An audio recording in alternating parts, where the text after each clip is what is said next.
Inkuru ibabaje muri iki gitondo tubyukiyeho, reka ntangire mbasuhuza mwese bakunzi ba Ruta TV One, tubabwira ngo karibu mu biganiro byacu tuza dukora bya buri munsi. Tubahaye ikaze. Niba ari ubwa mbere waba ugeze hano, ndagusaba kugira ngo ukande ako kantu ka uhawe ikaze mu biganiro byacu. Rero niba usanzwe warabikoze subscribe, uhawe ikaze mu biganiro byacu bya buri munsi.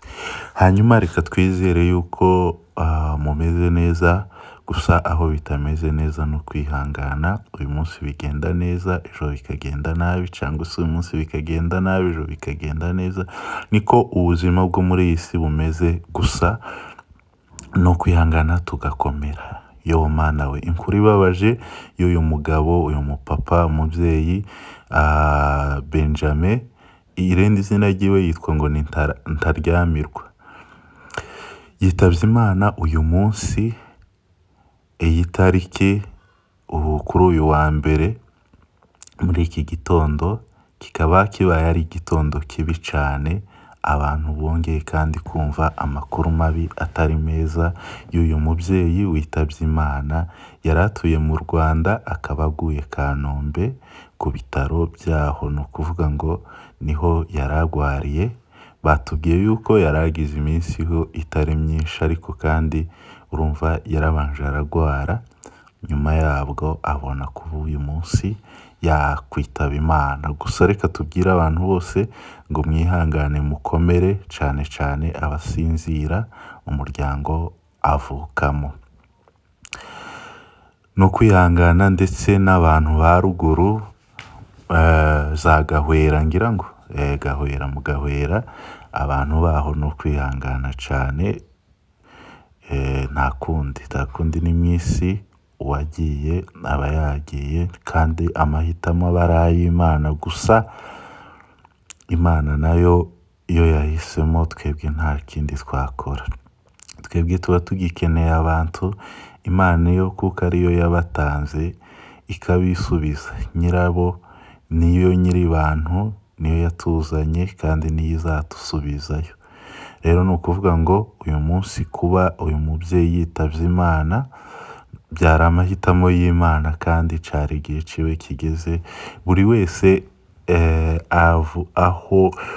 ejo aho twasengeye, umuvugabutumwa yaratubwiye, aravuga ati buri wese burya Imana iyo ikuremye uyu munsi ukabaho, ihita ikwandikira n'umunsi ntarengwa ugomba kuzitabiraho Imana. Uwo munsi rero iyo ugeze, nta kiwitanga imbere, uza ari nk'inkuba ukubita uwo munsi ukaba uragiye. Ariko rero ni ukuvuga ngo kuri uyu munsi rero uyu mubyeyi yitabye Imana. Abantu bari bamuzi, Benjamin Ntaryamirwa, tubahaye pole inshuti, abavandimwe, ndetse mu miraro avukamo, kwa ba nyirarume, kwa ba sebukwe, ndetse n'iwabo.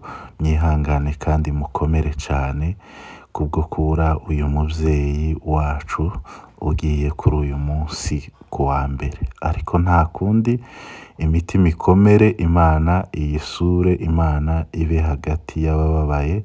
Twihanganishije abana ndetse n'umuryango wose, ngo dukomere, abantu bose bakomere, bihangane. Abanyamurenge bose mwihangane, mukomere kubwo kubura uyu mubyeyi kuri uyu munsi. Ni inkuru y'igikuba, cyangwa se inkuru iteye ubwoba kumva yuko atagihari. Gusa biragoye kubyakira, gusa abantu bihangane babyakire, baze kubyakira kuko aba ari amahitamo y'Imana. Nta kundi twabigenza, niko Imana iba yabishatse. Hanyuma rero muri iyi minsi twari dusa n'abari gukora gahoro gahoro, kubera impamvu zimwe na zimwe. Ndizera yuko biza kugenda neza. Tugiye gutangira kubona umwanya guhera nko kuri ejo bundi gutyo, tuzaza tubagezaho amakuru ya buri munsi. Dufite amakuru menshi cyane, tugize igihe tutari tutari dufite umwanya wo kubagezaho muri iyi minsi yashize, ariko kuri uyu munsi nababwira yuko twabohotse, tugiye kuzoza tubaheza amakuru buri munsi bitewe n'amakuru yarushe twarunze mu nzaruhe atubana menshi. Hanyuma rero nta kundi tugarutse ku mubyeyi wacu, yari umubyeyi mwiza witondaga, ukorera Imana, umukozi w'Imana, gusa Imana nyine ihise ibona yuko atagomba kuguma ku isi igihe kirekire, iramwicurira imutwara mu bwami bwo mu ijuru. Ni ukuvuga kuri ubu ngubu araruhutse, ya ndwara yari arwaye kuri ubu ngubu ameze neza, aho ari araruhutse, yasanze Imana yakoreye, kuko n'ubundi yari umukozi w'Imana kandi uyikorera cyane. Ubwo rero ni ukuvuga ngo kunze kuvuga ijambo rivuga ngo imbuto iyo zeze zigomba gusarurwa. Ni ukuvuga rero Imana natwe idufata nk'imbuto ziri mu murima, iyo ibonyemo urweze, kandi buriya ibigori ushobora gutera ibigori uyu munsi, icyo wateye ejo kigashibuka kigakura kikaruta ibindi kikanera mbere y'ibindi.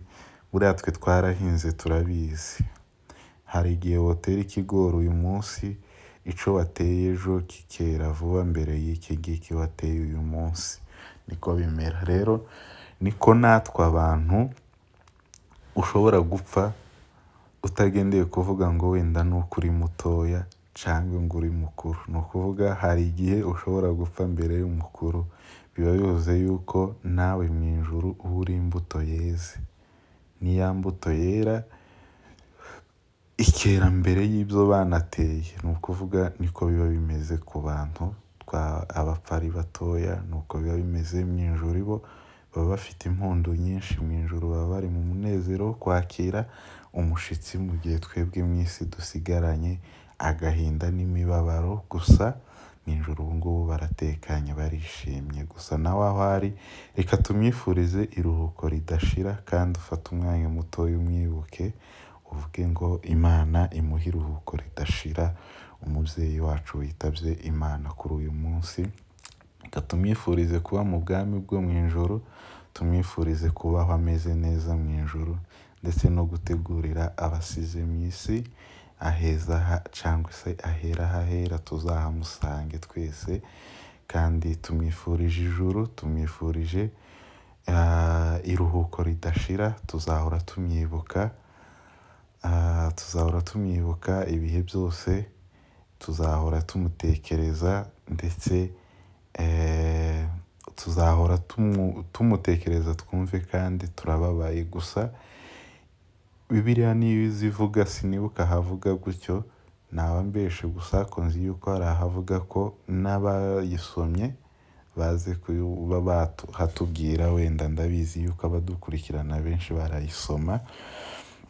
Hari ahavuga ngo twe kuririra abagiye cyangwa se abapfuye, ngo ahubwo turirire abasigaye.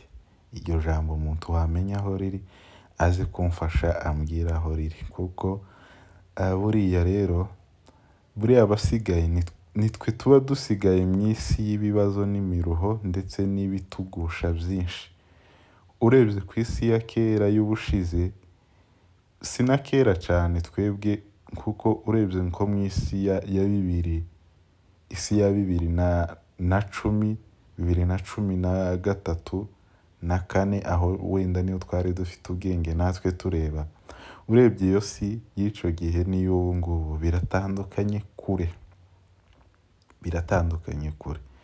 Ni ukuvuga rero cya gihe abantu bari bakiri mu isi imezeho neza, ariko ubu ngubu isi yabaye ibigusha byinshi.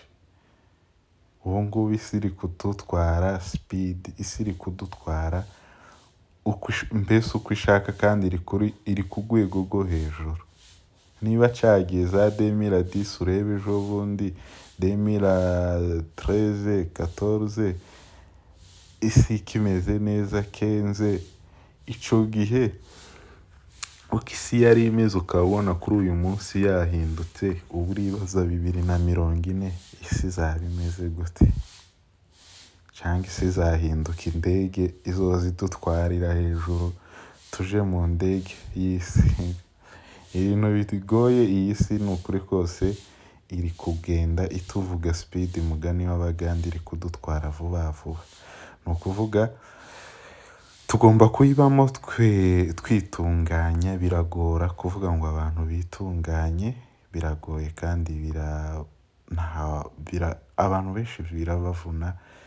Tibyashoboka gusa ko wabona umuntu wicara utunganye cyane, ariko ni ukubiharanira tugahora dusenga, duca bugufi, dutinya guhemuka, tugahora dusenga ku masengesho yacu makeya ntituyakorereho ibyaha, kugira ngo turebe yuko anytime, umwanya n'umwanya bibaye ngombwa kuko witaba, ugomba kwitaba bimeze neza, kuko nyuma yaho tuba ufite kuvuga ngo reka nsubire mu isi nje kwirega, reka nsubire mu isi bije kugenda gutya. Ni ukuvuga twese ntituzi uyu munsi uyu mubyeyi yaragiye, ejo hazagenda abandi. Hari n'undi musore nabonye wagiye witabye Imana nawe, ariko nyine abantu ni ugukomeza tugakomera, tukihangana, abantu mu isi tugakomera nyine, tukavuga ati wenda Imana ikomeze ibane natwe muri byose.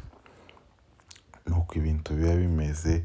Famiye rero mukomere, twabivuze kare ntitugenda tubisubiramo cyane, ariko turabizi yuko n'abantu bacu baza kubahumuriza cyane, ndetse n'abanyamuhana b'iwacu baze gukomera cyane, abantu bari iwacu. Hanyuma tunashima Imana cyane yuko iwacu muri Congo naho ibintu bikomeje kugenda bigenda neza, aho utuntu twinshi turi kugenda tuba tombe. Reka tureke kuvanga ibiganiro, nabyo turaza kubivugaho mu mwanya mutoya. Gusa ubu ngubu ni ukuvuga ngo kuri uyu mwanya inkuru ihari ni iyo ngiyo, inkuru iteye ubwoba niyo nkuru yatumye abantu bikanga, kandi yatumye abantu birirwa bababaye, yatumye abantu birirwa bameze nabi. Ni ukuvuga ngo twihangane, dukomere, umugenzi yagiye, tuzamusanga. Murakoze cyane. Nimba rero reka tubabwire kuri aka kantu, niba ari ubwa mbere ni ukuri uri kureba iki kiganiro, cyangwa ukaba uzi ubikurikirana utarakanda ako kantu ka subscribe, ni ukuri ndakagusabye kugira ngo umfashe ukankandire muvandimwe, turebe yuko twazageza basi 15,000 mu minsi mikeya. Urabona ko tugifite 14 gusa, si bikeya ni byinshi, ariko mureke duharanire n'icyo 1000 gisigaye tucuzuze naco. Muri kubona ko kigeze kuri 200 hafi 3, ni ukuvuga tukizamure naco tucuzuze, kicuzure ico 1000. Nimba usanzwe waranabikozeho, ni ukuguhora ngushimira buri gihe. Uri umuntu w'agaciro, uri umuntu w'ingenzi kuri Ruta TV 1. Turakubaha, turagukunda, ndetse n'igihe twahuye warampaye subscribe. Ni ukuri uzajya umvugisha umbwire ati Rutazunguzwa. Ndanashimira bamwe tuza tugenda duhura nyine bo bakabimbwira, hakaba n'abandi nabo duhura ntibabimbwira, akaza kumbwira ku ntuze gusa ngo nakubonye, ngo ndagufana, bene ibyo ngibyo ambwira kuri phone ngo nakubonye.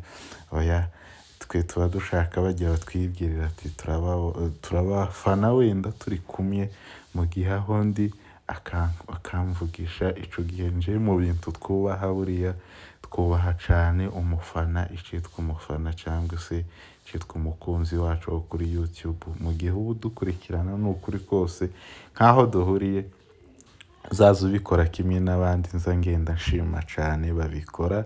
Mu gihe duhuye bakamvugisha, bakambwira ati ndagufana, mpita numva ibyishimo binyuzuye. Ni ukuri rero ndabashimiye cyane, muri abantu b'agaciro, muri abantu beza, munabikora neza, na benshi babikora nk'uko nari mvuze.